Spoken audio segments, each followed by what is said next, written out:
Cotton seed में इस साल ऑयल की मात्रा अधिक दिख रही है और नया मार्केटिंग वर्ष कॉटन सीड ऑयल और केक कारोबार के लिए अच्छा रहेगा। लेकिन सरकार को इस ट्रेड को बचाने के लिए कॉटन सीड ऑयल केक में मिलावट को रोकने के लिए कड़े कदम उठाने चाहिए। इस साल 320 से 330 लाख गांठ कॉटन की पैदावार होने की उम्मीद है। मुल्तोल ने महालक्ष्मी ऑयल मिल धनसुरा गुजरात के मनसुख भगत से कॉटन सीड और कॉटन ऑयल बाजार के भावी हाल पर बात की। वर्ष खत्म हुआ 30 सितंबर को, जो मार्केटिंग ईयर वो कैसा रहा? ओवरऑल अच्छा रहा मार्केटिंग। और कॉटन सीड की मैं बात करूं तो गुजरात का लास्ट ईयर कॉटन 1 करोड़ घाट का अनुमान था, उसमें से 93 लाख घाट आ गई है और रिसेंटली 2 लाख घाट आने का स्टॉक पड़ा हुआ है। तो मोटा मोटी 96 लाख घाट गुजरात का 2022-23 का घाट पूरा हो जाएगा। और अभी जो 23-24 की बात की जाए तो रिसेंटली लास्ट ईयर से 5% क्रॉप ज़्यादा है गुजरात का, और थोड़ा पीछे की बारिश की वजह से थोड़ा कॉटन के अंदर नुकसान आ रहा है। फिर भी लास्ट ईयर की कंपैरिजन में 1 करोड़ घाट तो ये साल भी आने का गुजरात की उम्मीद है। और पूरे इंडिया की बात करूं मैं तो 2022-23 में हम लोग ने 3 करोड़ 75 लाख घाट का अनुमान इसी जगह पे हम लोग ने दिए थे।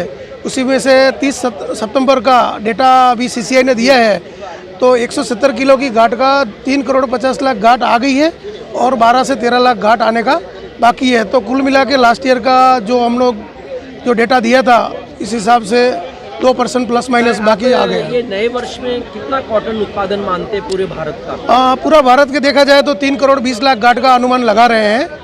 और हर स्टेट का डेटा देखा जाए तो गुजरात में ही सिर्फ 5% सोइंग बढ़ा हुआ है, बाकी तो कई स्टेट में 2% 3% माइनस में है।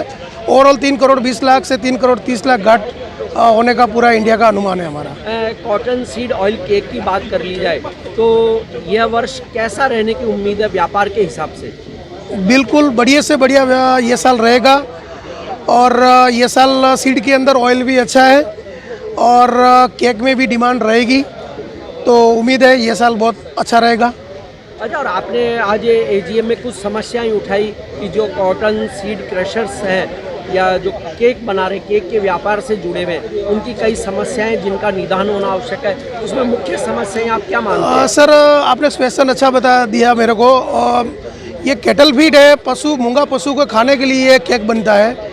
तो लास्ट 5 साल से गुजरात के अंदर सौराष्ट्र जोन में पशुआ कपास खल को मिक्स में कैल्साइट पाउडर है, गेहूं की भूसी है, मूंगफली की भूसी है, अखाद्य चीज़ डाल के पशु को हानि पहुँचे ऐसी चीज़ खिलाई जाती है।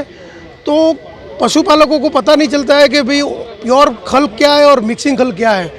तो लास्ट अपने 2 साल पहले देखे कि गुजरात के अंदर लंपी कैटल के अंदर लंपी ने अटैक किया। तो लंपी के अटैक होने में क्या हुआ तो उसकी इम्यूनिटी कम हुई है। अगर मिक्सिंग फीड खाएंगे कपास की खल तो इम्यूनिटी ऑटोमेटिक ख़त्म होने ही हुई है। उससे कैटल को भी नुकसान होता है, उसका दूध जो है दूध की क्वालिटी भी घटिया बनती है और उसमें अफ्लाटॉक्सिन भी ऐड हो जाता है। तो हमारी वो चैलेंज है कि अभी आने वाले दिन के अंदर और मिक्सिंग खल गवर्नमेंट इसी को किसी भी हालत के अंदर बंद करवाए, नहीं तो आने वाले दिन में ये ट्रेड खत्म हो जाएगा। तो आप एक संगठन से जुड़े हुए पदाधिकारी हैं, आप खुद मिल चलाते हैं, तो क्या एसोसिएशन के स्तर पे इस तरह के दूषण को रोकने के लिए कोई प्रयास हुए अभी तक? आगे काफ़ी प्रयास हुए हैं।